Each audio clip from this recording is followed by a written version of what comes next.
So good evening, everybody.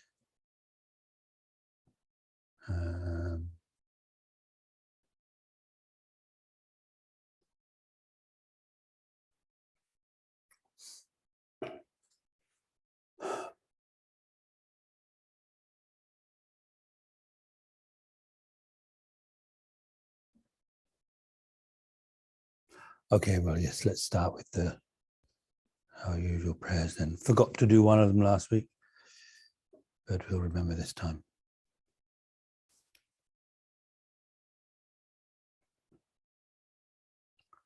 So the whole point of this really is it's actually very much like what we're looking at now. And in fact, probably one of the big themes throughout Buddhism, really. I mean, it's dependent arising, which means nothing happens by itself. Nothing exists in and of itself. Everything depends upon others, like other things, other people, depends. And just like in the external world, it really seems to be the case, actually. So much, what goes on in the external world is sort of mirrored or has its equivalent in the internal world of our mind and our lives and so on. If you think about it, why not? Why wouldn't it? Why would it be a different set of sort of, I don't know, rules or laws of how things happen, cause and effect? So what you put into the thing affects the result that comes out of it. So when you have a pure motivation, like an altruistic motivation, good cause, that makes it into a good cause that leads to a good result. And when you have some kind of like negative mind and you act out of that, then that brings unpleasant results, suffering results. So we do this taking refuge, going for refuge and generating bodhicitta in order that will be the reason why we're doing it, and it affects the whole of the tone and the flavor of everything that we do this evening as a result of it. This evening, like this life, this year, this month, this week, today, this time that we're spending together, a couple of hours. So that's the purpose. More or less, that's it. I go for refuge until I'm enlightened to the Buddha, the Dharma, and the Supreme Assembly. By my merits from giving and other perfections, may I become a Buddha to benefit all sentient beings. I go for refuge until I'm enlightened to the Buddha, the Dharma, and the Supreme Assembly. By my merits from giving and other perfections, may I become a Buddha to benefit all sentient beings. I go for refuge until I am enlightened to the Buddha, the Dharma, and the Supreme Assembly. By my merits from giving and other perfections, may I become a Buddha to benefit all sentient beings.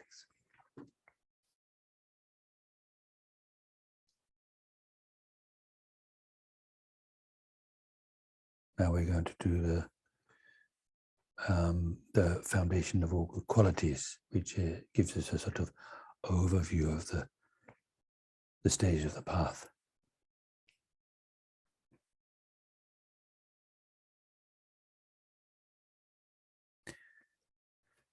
The foundation of all good qualities is the kind and perfect Guru.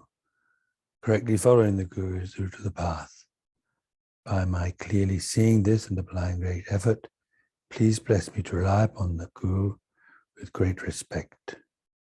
When I've discovered that the precious freedom of this rebirth is found only once, it is extremely difficult to find again, and is greatly meaningful. Please bless me to unceasingly generate the mind, taking its essence day and night. Where it says greatly meaningful, it means there's so much you can do with it. You can do such amazing things with it. This body and life are changing like a water bubble. Excuse me. Remember how quickly they perish and death comes. After death, just like a shadow follows the body, the results of negative and positive karma follow. So all of your things don't follow you into the next life like a shadow follows the body, but all of your the imprints of what you've done during this life and the previous lives, that all accompanies you inescapably. When I have found definite conviction in this, please bless me always to be conscientious in abandoning even the slightest collection of shortcomings and in accomplishing all virtuous deeds. When I have recognized the shortcomings of samsaric perfections, there's no satisfaction in enjoying them. They are the door to all suffering, and they cannot be trusted. Please bless me to generate a strong wish for the bliss of liberation.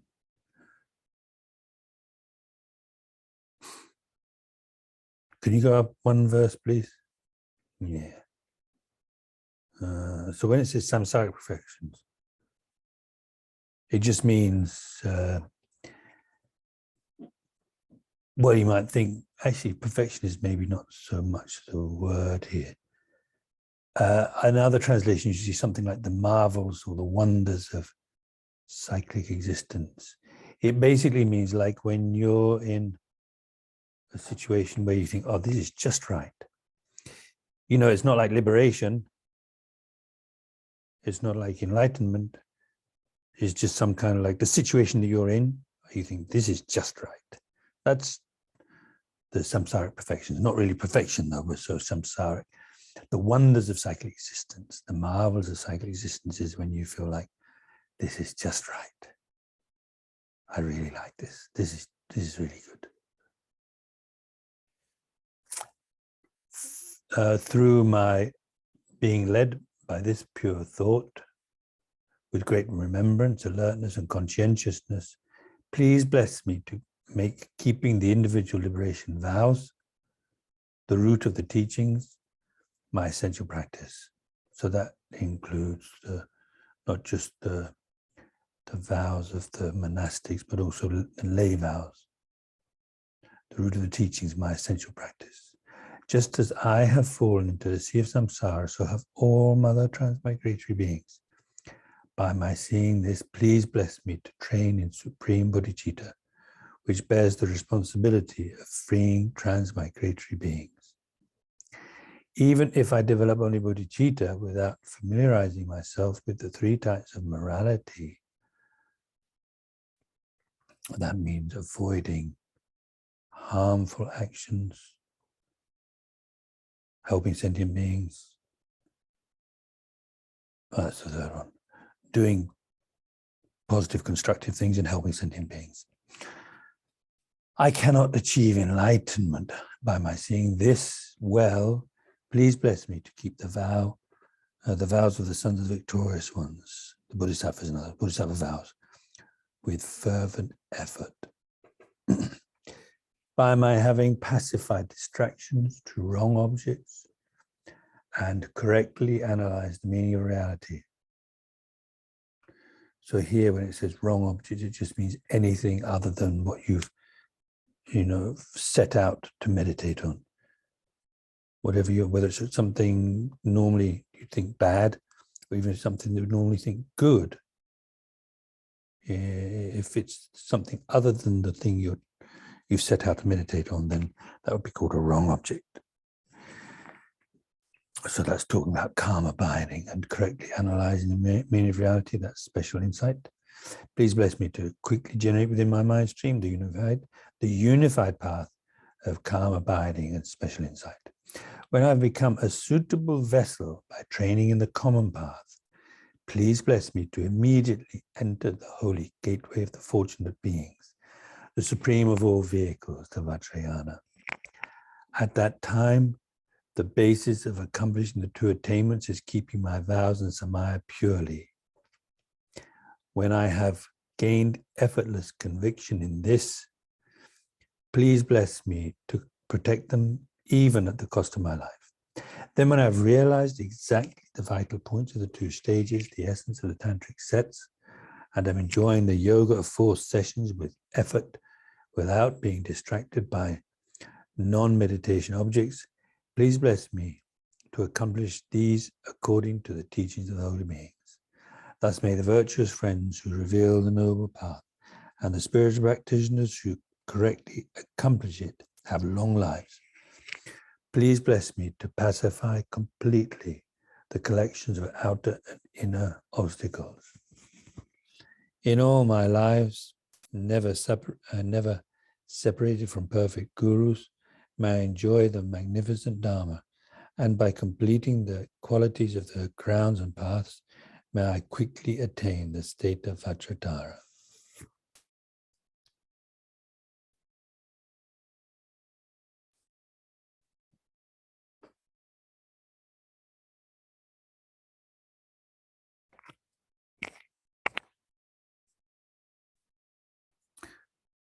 So for the meditation on bodhicitta, we can think about how it is continuing that theme of dependent arising, because it really does. It's like everywhere you turn in the Buddha's teachings, you have the idea of dependence. If you want this to happen, this is what you have to do. It's not just going to happen by itself. It's not just going to happen by praying for it. You can pray for it and that might help, but that alone is not going to help. Otherwise, everybody would be enlightened already. Because all you got to do is ask the Buddha, and the Buddha would, of course, if it was up to the Buddha, then the Buddha can say, for sure, I shall enlighten you. I'm going to enlighten you. It doesn't work like that. And if you want to avoid this happening, then avoid this kind of action which causes that kind of thing to happen, that kind of thing. So let's just spend some time just thinking about, it could be in the form of a question. Is there anything I can think of in my life that is good, that I like, that helps me, that I love? Is there anything I can find that, what we could say, doesn't depend upon causes? Or maybe more simply speaking, doesn't depend upon others, other people, other things, especially other people. Okay, so let's just spend some time thinking about that.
There's one meditation we can do one day,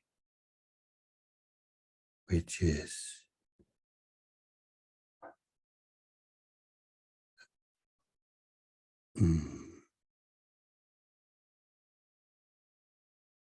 it's sort of it deals with the idea that everything is not just that everything we see that's good in our lives, material level, spiritual level, whatever, depends upon others. And in fact, so when you recognize that others that those good things do depend upon others, then it's not a big step to then conclude that, well, that means they're very kind, those people that made this possible. Some people, sometimes, you might find some resistance to that because you think, well, they didn't mean to help me and things like that. Maybe they even meant to harm me, but they helped me. But anyway, so there's that. But then the next thing is, like everything that has ever been good in not just this life, in any past life, on any level, everything good. You could say all happiness. I mean, everything good comes from all sentient beings. Each and every single, like you have a tasty meal, a nutritious meal. Maybe main thing is nutritious, but anyway, it's nice to have tasty food as well, isn't it? That one meal you have is due to the kindness of all sentient beings, without exception. So this is a very interesting thing to think about. How that would be so, why would that be so, and so on. But anyway, so now, yeah. So that's a really good thing to think about, actually. It's just the way in which everything good in our lives comes from others, is due to the kindness of others. Helps a lot, that insight, that thought, that knowledge. So now we'll go on then, in case I didn't mention, like His Holiness says, in order to make the mind that's going to meditate somehow clearer and better for meditation, then we spend a while thinking about the nature of the mind, the pure nature of the mind, which means not thinking about the objects of the senses and the sense perceptions, but the mental consciousness, which is the one that you conceptualize with. You don't have to conceptualize with it, but it's the one that conceptualizes the things that, when you're meditating on compassion, that's the mental consciousness. When you're getting angry, that's mental consciousness. Loving kindness, wisdom, that's all mental consciousness. So not the object of those minds, just the clear, the mind's, that mind's clear clarity and awareness. It's clarity and awareness. And clarity is the main thing. Thinking, understanding that to mean the mind is like a mirror which can reflect anything. So like looking at the mirror and focusing your attention on the mirror without focusing on the objects that appear to it, just the mirror itself and the way that the mirror is able to reflect anything. So just like that, not focusing on the objects of the mind, but the mind itself. The clear nature, mirror, like a mirror of the mind that's meditating. To put it simply, right now, we're meditating, so meditating on the clear nature, like a mirror of the mind that's meditating.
Then I'll finish off a little bit of meditation on emptiness, just like before.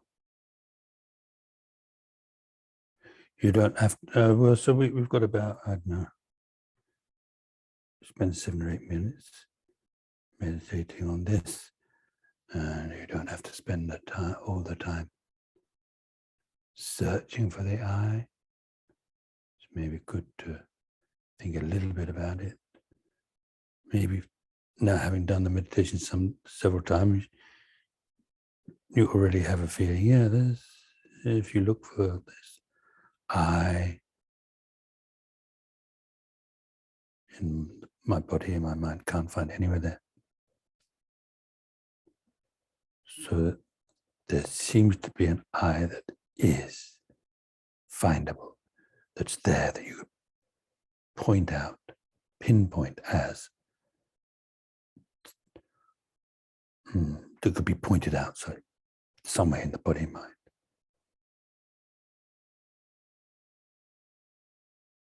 But that I doesn't exist.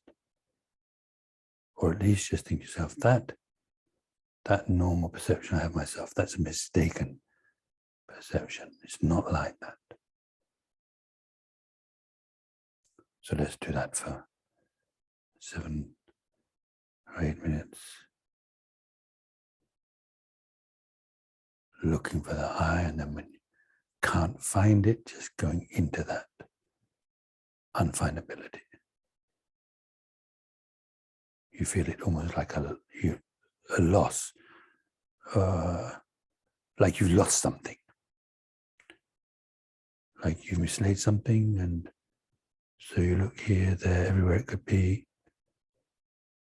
You can't find it. At a certain point, you feel like it's gone, that's it.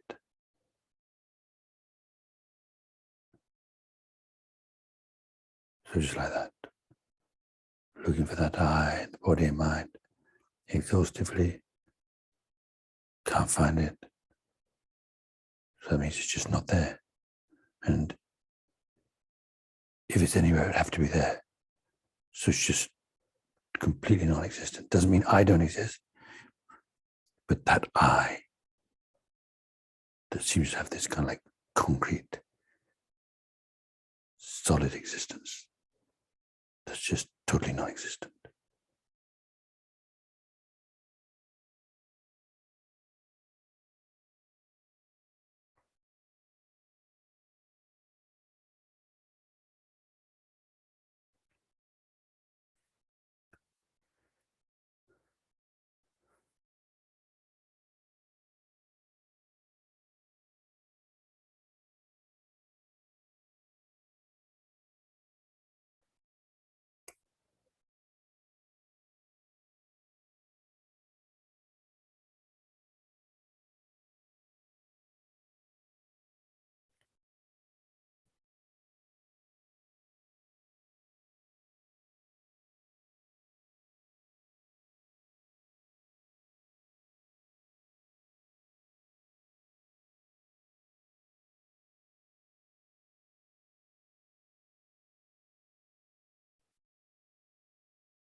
Okay.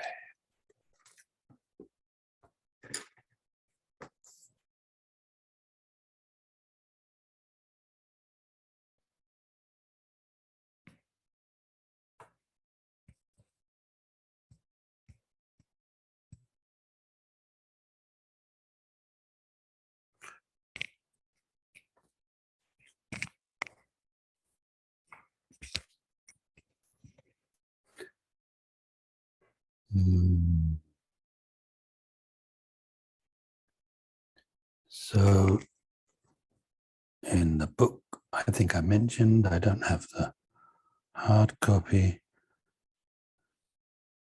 just the soft copy, and depending on which way you hold the iPad, the numbers are different. So I don't know if it's very useful. But holding it up like that, if you've got one of these, this version, then it says page 52. But in any case, it's the of the 7 limbs, which are 7 practices mainly for purifying and accumulating merit. We have the one on confession. Yeah. Anyway, so but with the offerings, just one maybe last thing, just some general things. See, again, you see, it's all to do with cause and effect. You want something good to happen, you do good things. If you do bad things happen. Pretty much like that, basically. So we get more of this in the karma section later on, but generally the idea is whatever you do brings results. Whatever you do, if you do things that are neutral, it brings neutral results. We do have neutral experiences in our lives, don't we, where you wouldn't particularly say, that's good, I really like that, don't like that, something, just take it or leave it kind of thing, neutral things. So that's the result of neutral actions. Anyway, so it's like that. So, and it makes sense that, with a pure motivation, pure mind,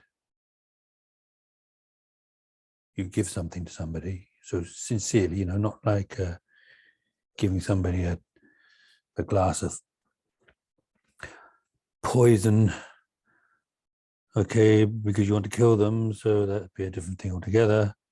So, giving them something nice with the intention to benefit, which is the main thing.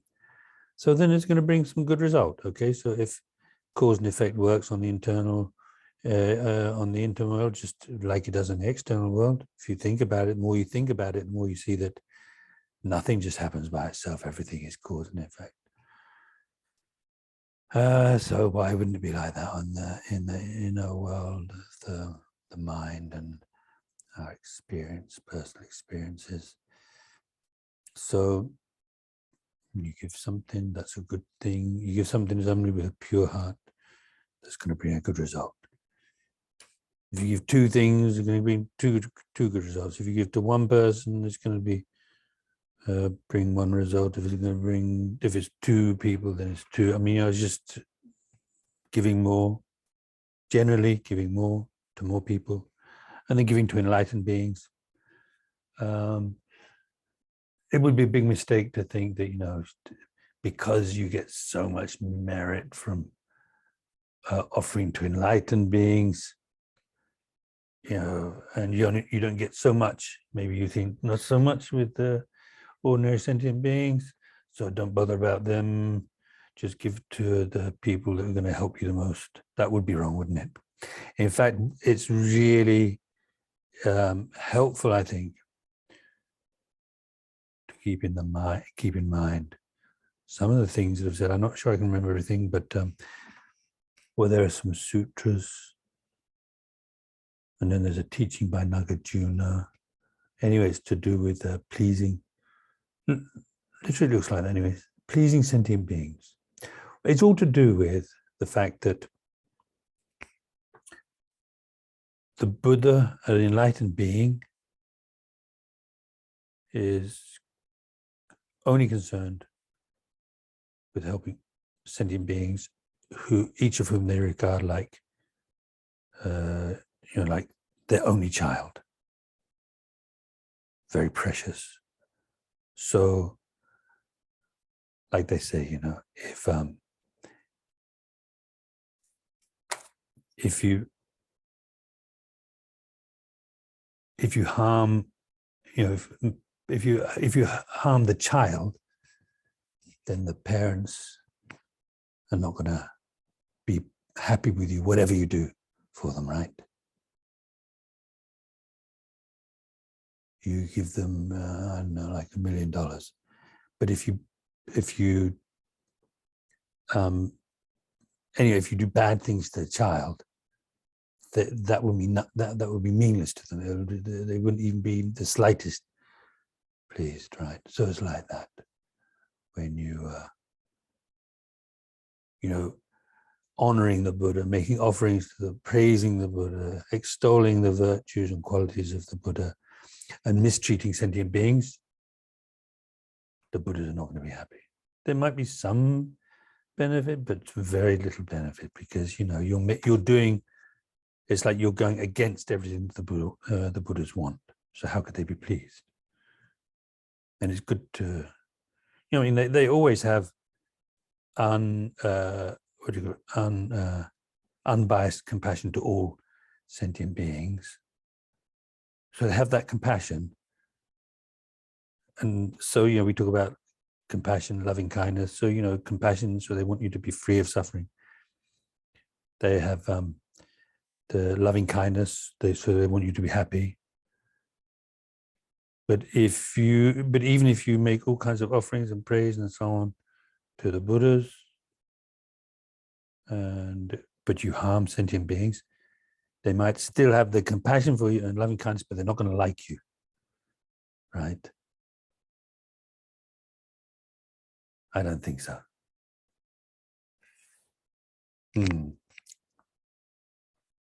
So,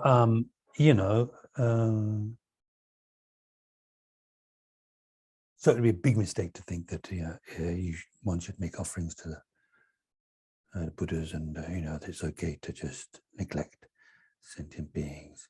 Actually, the best offering to the Buddhas is helping sentient beings. Really, if you think about it, that would be the thing that pleases them the most. They're pleased when you practice. What does that mean, you practice? Bottom line is not harming others, helping others if you can, at least not harming them. So they're going to be happy when you do that, because actually you're helping them to fulfill their goal, which is to bring happiness to all beings, free all beings from suffering, so that kind of thing. So anyway, it is nevertheless, very important. It's quite a powerful thing to do in terms of creating good karma and merit and so on, to make offerings to the Buddhas. So if you make offerings to one, that's going to be very good, right? Good karma. Offer to two, then it's going to be double that. 3, it's going to be triple that. And so if you offer to all the Buddhas, it's pretty amazing, isn't it? So actually, then just, I don't know, one bowl, one glass of water, one apple on your altar, one stick of incense, one candle, what do you call them? Tea lights, one of those things. Just one, but thinking that the most important thing in my life, the most important thing that I want to do in my life is to help others. In order to be of real service to others, I need to achieve enlightenment. So because I want to achieve enlightenment, sake of all sentient beings, I'm going to make this offering to all of the Buddhas, especially seeing all of the Buddhas as being, in essence, your own guru, like His Holiness, like a manifestation of His Holiness Dalai Lama, or manifestation of Kabbalah Rinpoche, and so forth.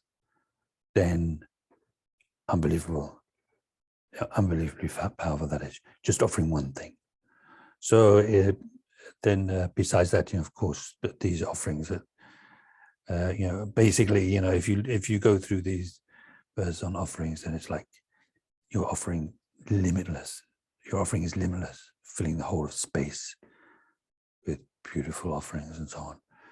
So, of course, a huge amount of merit, and then you can dedicate that to enlightenment, and that helps you to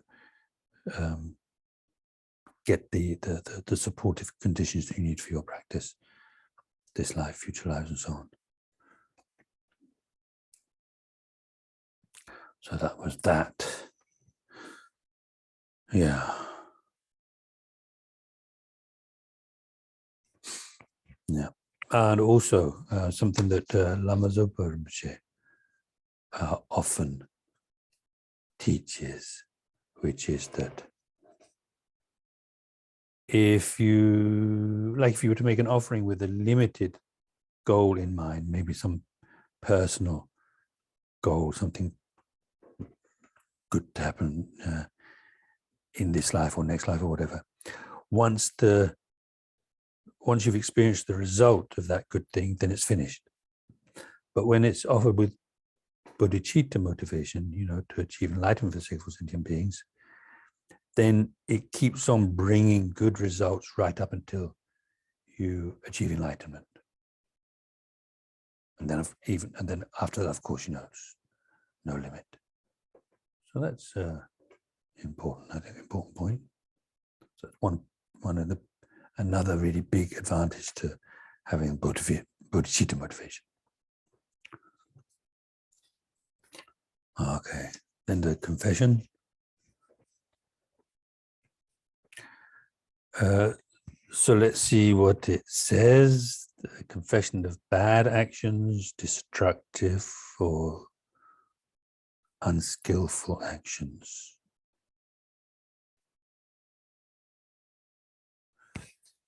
So the verse from the King of Prayers is, I confess each and every one of the negative actions I have done with my body, speech, and mind, influenced by desire, hatred, and ignorance. Influenced by, maybe because of, to put it bluntly, because of.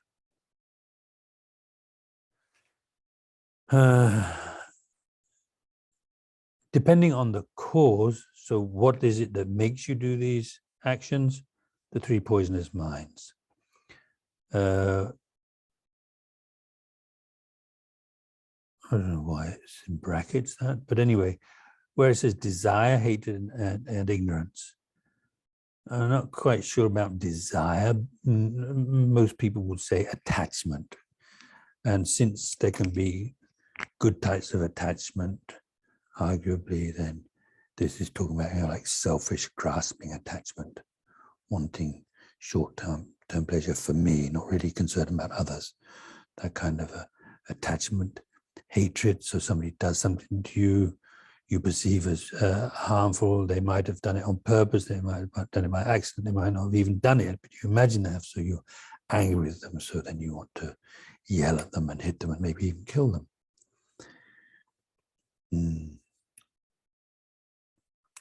Then ignorance, just not knowing.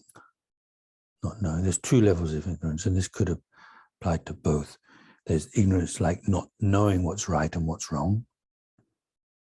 So of course, if you don't know what's the difference between right and wrong, then it'd be easy to do the natural thing to do would probably be to do what's wrong.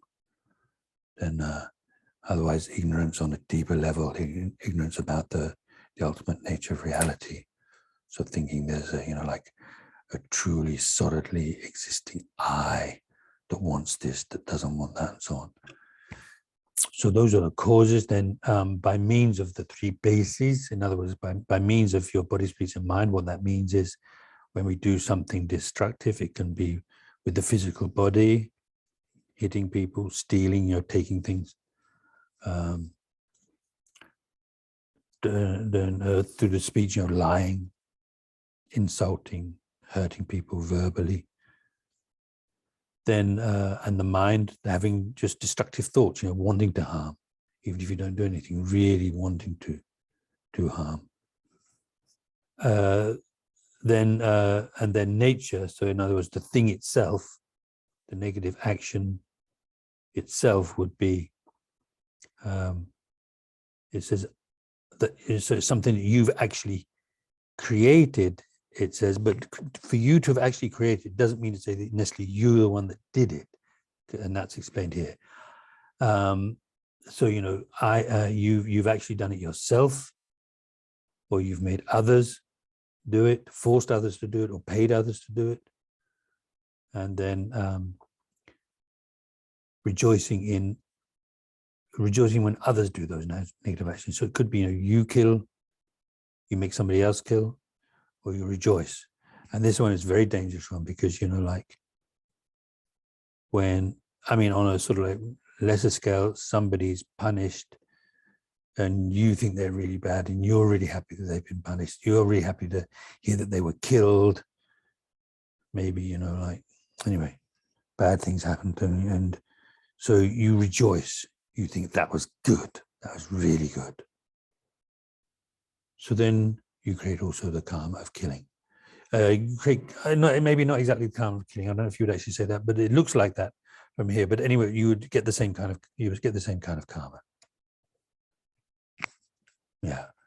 And so, like they say, you know, and we have to think about what's going on in the world at the moment, not for any other reason, but that to develop more compassion for people in the world that are, for example, well, you know, like a general or president or prime minister or whatever that orders the army in to kill as many people as they can.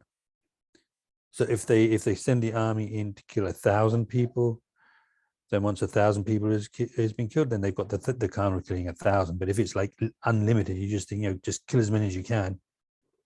You're the one who gives the order. Then you've created all the karma, all that karma of killing. And also, like, so rejoicing is, and I don't know, it's interesting because, of course, you know, you watch a movie, which is just a movie. I mean, it could be about a real event, but it's still just a movie. But somebody picks on some kid and bullies them, and then they get beaten up, and you think, serves them right. So, you know, you have to be careful there. I think didn't actually happen, but somehow that feeling serves you right is exactly, it's real, isn't it? It's completely real. Yeah. So I've done, so if I don't need that. So then I have done, so sorry, I've made others and I've rejoiced in those created, all of which is generally subsumed under I have done. So where it says I have done in the second line, it includes all those. Did it myself, got somebody else to do it, rejoiced in somebody else doing it. If through recollecting their faults, you regret those done previously and sincerely confess them with intention to abstain from them in the future, you stop the increase of deeds done in the past and stop committing them in the future. So this is really quite important when it comes to confessing, you know, I mean, it's just just purifying, if you like, purifying. You've done something wrong, so there's nothing that's so bad that it can't be purified. It's interesting, actually, because, of course, you know, like, so you could kill somebody, you could kill maybe even 10 people, but you can purify it. Right? You can purify it. You could purify it completely, but I don't know if that would mean that the people, the family, would be okay with you now. So that's a different thing, isn't it? I mean, you know, maybe it's not entirely irrelevant, but anyway, it's, you know, you would be able to say, yeah, but I purified it. Everything's okay now. I don't think that would work. So anyway, the main thing, this one is, so recollecting the faults you regret, those done previously. So that's one thing. So regret about things that you've done by recollecting their faults. And what this means is the faults, the emphasis is on recognizing that what you did was a big mistake, because now you're going to have to, if you don't purify, then you have to experience really awful suffering results, painful results, unpleasant results, you know, and that seems maybe in a way selfish. So that's something to think about. In other words, the emphasis here is not so much on, you know, like what, you know, the fact that feeling bad about having destroyed somebody's life, for example, ruined somebody's life or made somebody unhappy. The emphasis here is on, now that you've done that, you're going to have to suffer the results unless you purify. Okay, so, and they say it's like the feeling of regret, which makes it very clear that it's nothing to do with feeling guilty, is the feeling, it's like the feeling you would have if you recognize that you've just eaten poisonous food, right? So it's obvious in that case, right? You wouldn't feel guilty, would you? You wouldn't feel guilty about eating the poisonous food. You would think, you know, like, okay, so, and they usually give the go further with this analogy or this example, like maybe you've been out to eat with a couple of friends, so one of them, one of your friends has already died, one of them is like writhing on the floor, so you can see what's going to happen to you. This is going to happen to me because I did the same thing. Okay, so you nothing to do with guilt, feeling regret, like if only I had not eaten that food. And so then naturally that would come along with that would be the thought, no way I'm going to do that again. No way I'm going to go. You know, maybe you're never going to go back to that restaurant, never going to have that dish. Maybe you're never going to eat seafood again in your whole life, you know, that kind of thing. So, yeah, like that. So those two go very naturally together, right?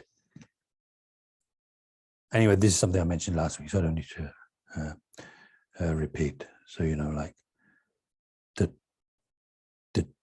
the determination to avoid doing the same thing, creating the cause of suffering in the future, goes very naturally with having recognized that what you did was a big mistake. It was really wrong.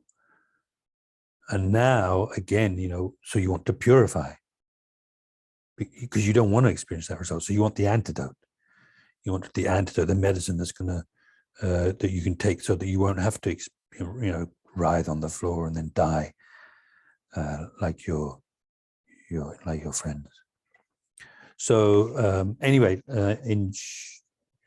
so I want to talk about the four opponent powers, but let's just go finish off looking what it actually says here, which is, so okay, so you recollect the faults means thinking about the suffering that you're going to have to experience as a result of having done that action if you don't purify it.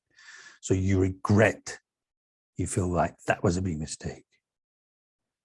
Those done previously, and then if you sincerely confess them, so basically that means doing these four opponent powers, and that includes the intention to abstain from in the future, then you stop the increase of the deeds done in the past and stop committing them in the future. So it looks like these two things. Okay, so you stop the increase of deeds done in the past. So this must be to do with one of the features of karma, which is that karma, they usually say karma is definite, karma increases. So even from a small negative result, a huge, just negative karma, a huge negative result can come just like a huge tree growing from a small seed. So, so that process is stopped through the power of the regret. Stops it from increasing, becoming more powerful. And then you stop the increase of these down the past and you stop committing them in the future. So that's, if through recollecting their faults, you regret those done previously and sincerely confess them with the intention to, so the intention to abstain from them in the future is what stops you from committing them in the future. Okay. So that's that. Then just a little bit, because it will come up again, a little bit about the 4 point of powers. So, because it's, you know, usually interesting to think about and to hear about. So just to use the usual terms that we use. So the regret, already looked at that. That just came up there explicitly. Then the restraint, which is the other one that's mentioned here, you know, like, so the intention to abstain from them in the future. Then they talk about the power of reliance. So this means going for refuge to the Buddha and Sangha and meditating on generating bodhicitta, the awakening mind. You know, the mind that wants to achieve enlightenment for the sake of all sentient beings. So those two, and they say this is an important component of purifying, because it's just like if you fall over, then the thing to do is to stand back up again, right? So how you get to stand up again, having fallen over, is you use the ground. So what you've fallen onto is what you use to stand up again. So in the same way, particularly obvious, you know, for people who've become involved in Buddhism, have that connection with the Buddha Dharma and Sangha, maybe gone for refuge, maybe even have vows. So then you can see that when you make mistakes, when you do things that are wrong, then it's going to be either something that's naturally wrong or something which is, you know, includes breaking your vow, right? Breaking one of your precepts. So, for example, I mean, like harsh speech, you know, is kind of included in the precepts of going for refuge. But when we talk about the vows, then, you know, you've got the 5 lay vows. So you know, that means, you know, not killing, not stealing, not lying, no sexual misconduct, and not taking intoxicants, at least, you know, not getting, not taking too much. As Holmes often says, his teacher Ling Rinpoche, when one of his students said there was no way he was going to be able to stop drinking completely. So then he said, well, just drink it a little bit. Just have a little bit.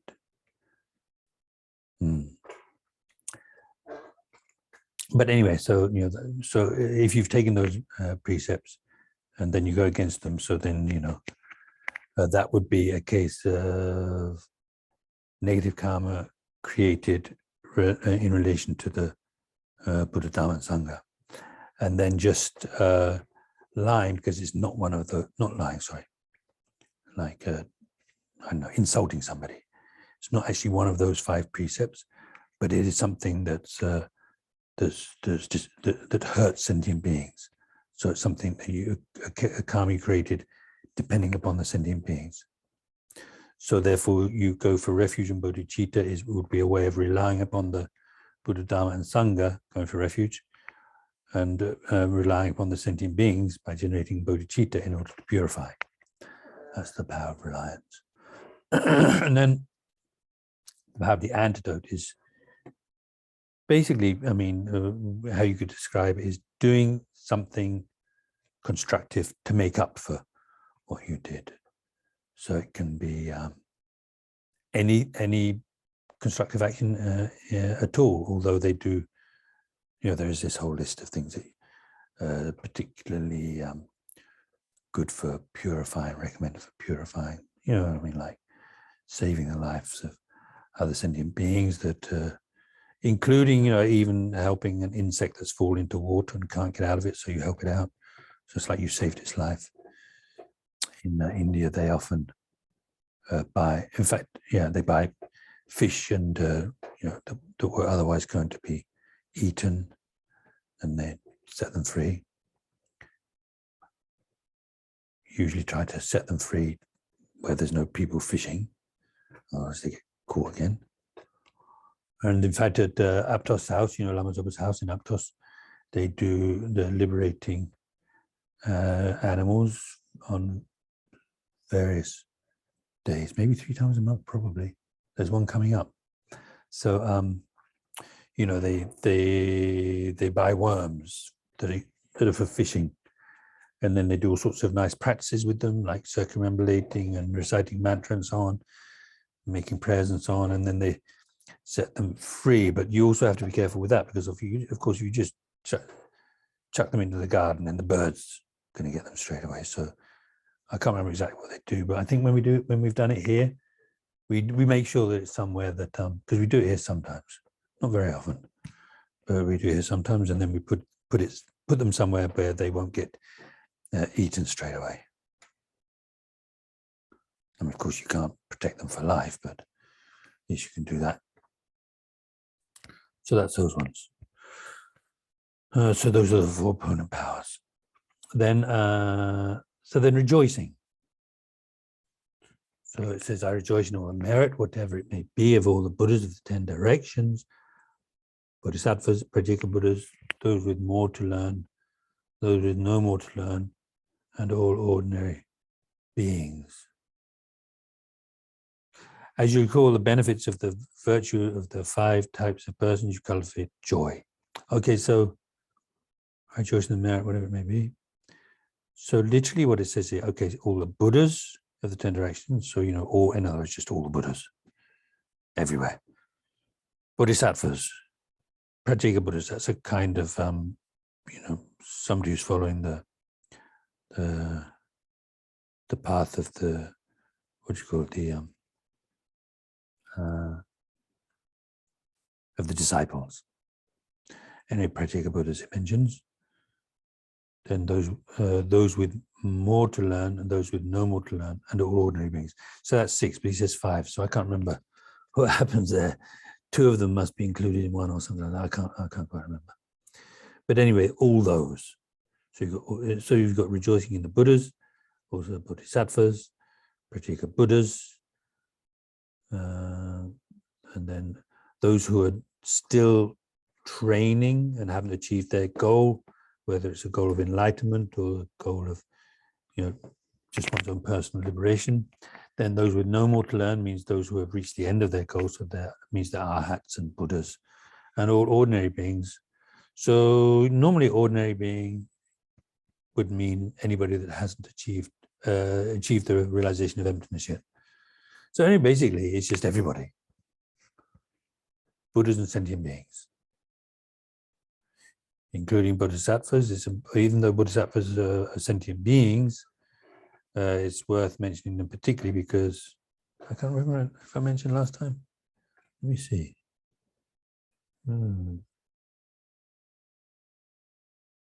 I see.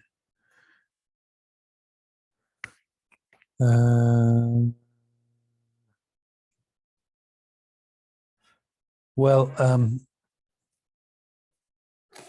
fact, I think I wrote something down. Yeah, that's right. Yeah. So, by the way, sometimes when there are terms or ideas you can't understand, there's one very good resource is the fpmt.org, and they have a search thing. And one of the things that you can do searches for would be things like rejoicing. So then you'll get teachings by Lama Zopa on rejoicing, and he's really amazing on whatever he teaches, and it's always very very useful. So you could do that. But anyway, I think that's what I did, in fact, for this, because I couldn't remember the details. So what he says, more or less, he often recommends thinking first of all about how, I really need merit. There's not really much difference between merit and positive karma. So anyway. So I really need merit. If I don't have merit, then I won't be able to get anything done. So like when you want to get something done, it's your merit that allows you to succeed. So it's like, without the merit, then you're just always going to be poor. Doesn't always work right within one lifetime, but anyway, so because of not having merit, then you're poor, weak, having to no time, no leisure really, because you have to work hard to earn a pittance, and everything's very difficult. So I really need merit. Thinking like that, I really need merit. Anyway, I really need merit because I need things to, I need to be able to succeed. You need merit to succeed. So without that, impossible. Got to have merit. So therefore, I'm going to rejoice because, like Lama Tsongkhapa says, and I couldn't find the exact quote, but basically, Lama Tsongkhapa points out, rejoicing is the most amazing way to create merit because, you create so much with no effort. You can be just laying down on your bed, literally, or just sitting there, relaxing and rejoicing. And by that, you create so much merit. So he was saying, it would take us 13,000 years to create the merit that a bodhisattva creates in half a day. So, they usually talk about if somebody is more advanced than you, that they get then you get half the merit. If they do something good, you rejoice, then you get half the merit that they do. But that's maybe just general because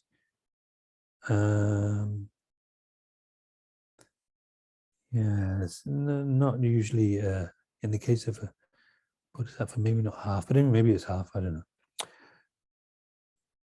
So anyway, so rejoicing is very powerful and very easy.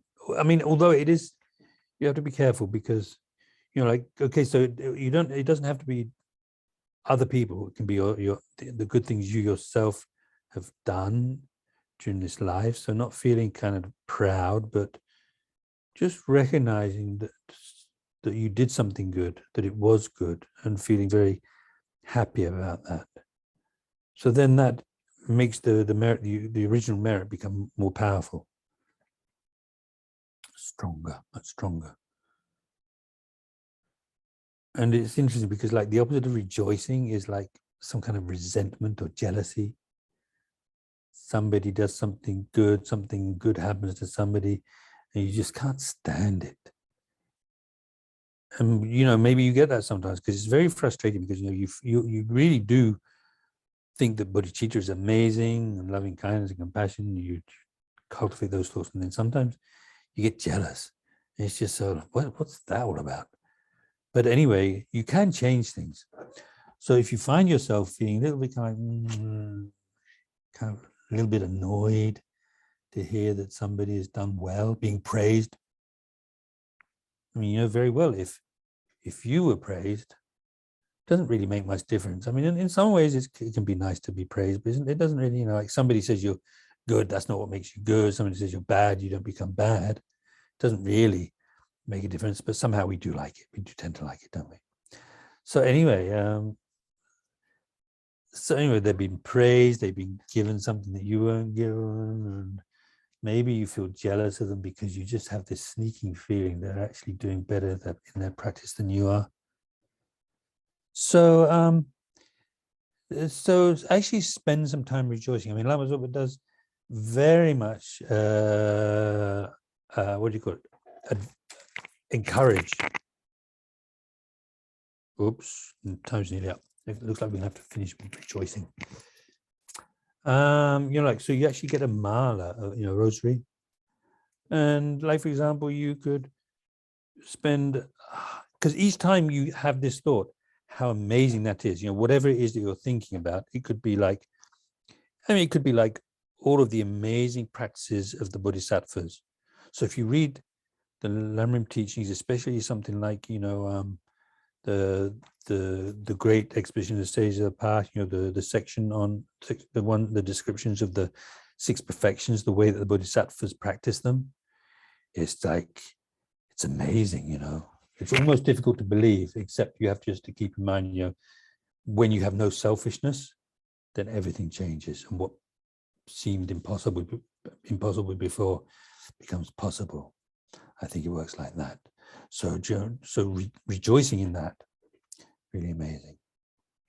So each time you think to yourself how amazing all that is, you're creating this incredible amount of merit. Whether you think it's like half what they do or an eighth or whatever, but anyway, you create incredibly powerful good karma and merit by rejoicing what they're doing. And each time you're creating that merit. So if you think to yourself how amazing that is, then you think again, how amazing that is. You think about the life of His Holiness the Dalai Lama, you know, what he has done and is doing in his life, the kind of, and his qualities, you think about that. Laban Rinpoche, giving Andrapa, and so forth. You just think how amazing. And you really feel it from the heart, how amazing that is, how amazing, how wonderful. And so you can do that for, you know, like just keep doing it maybe for half a mala, and then you could do half a mala rosary, thinking about the good things you've done in the past. At least we created the course to be here at the moment, right? The things that we can do in the future, because we're all going to achieve enlightenment one day. So we're all going to go through that path like the Bodhisattvas. So rejoicing in that. You achieve enlightenment, then from then on, you know, you're doing nothing but helping sentient beings, which is amazing. So rejoicing in that. So without feeling pride, just seeing what's good as being good.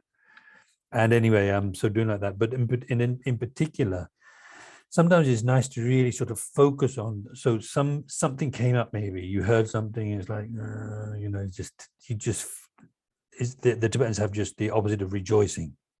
So to rejoice is a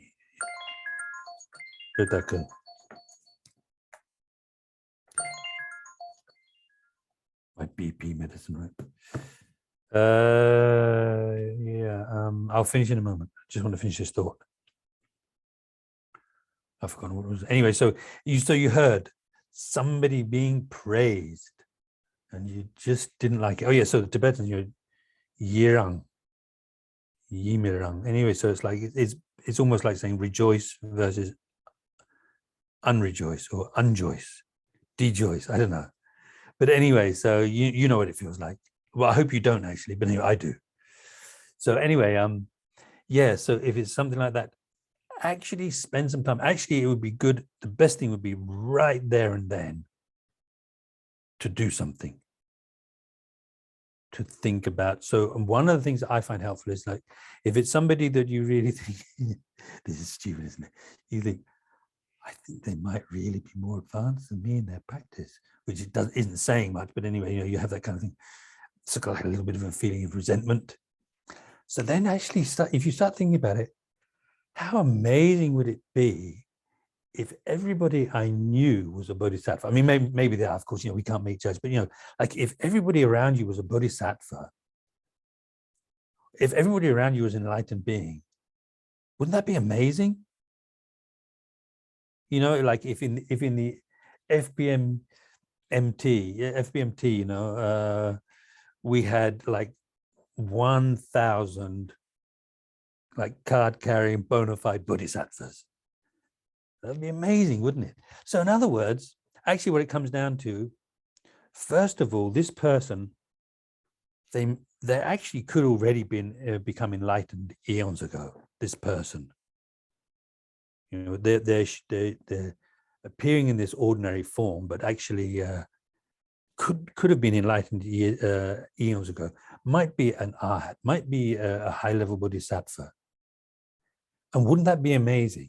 You know, my mother, one of my mother's sentient beings, has been able to do that. You know, maybe really, you know, that. So then it really changes things. You start thinking, wow, wouldn't that be amazing? Actually, isn't it? If they are progressing, let them get enlightened before me. Actually, make things easier for me, and I'll have all these people that are, you know, helping me along. Anyway, you know, so there's just so many ways of thinking about it, so that you can see, you can just stop yourself feeling that kind of resentment, and then, you know, it might come back again, but then you just deal with it again, you know. So that's what I wanted to say. so on. So let's stop there.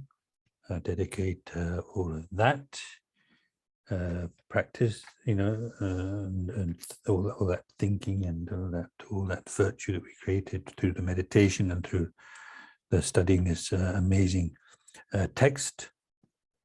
Dedicate that along with all the virtue of the past, present, and future of oneself and others. Dedicate all of that to the lasting peace and happiness and well-being of all sentient beings, and for that to be able to happen for us all to generate bodhicitta, the awakening mind. If everybody that already has it, then for never to decline, but to become stronger and stronger until we all achieve enlightenment. And in order for that to be able to happen, for long lives of our holy gurus and for all of their wishes and prayers, and the wishes and prayers of all enlightened beings and bodhisattvas everywhere to be actualized as a result of that merit. And then think that oneself, the one who's dedicating, there seems to be a real I, solidly existing I. Of course we exist, but there seems to be some, solid, concretely existing I that you can find, but you can't find. It doesn't exist in the way that it appears. Likewise, the merit we're dedicating, what we dedicate it for, and the action of dedicating.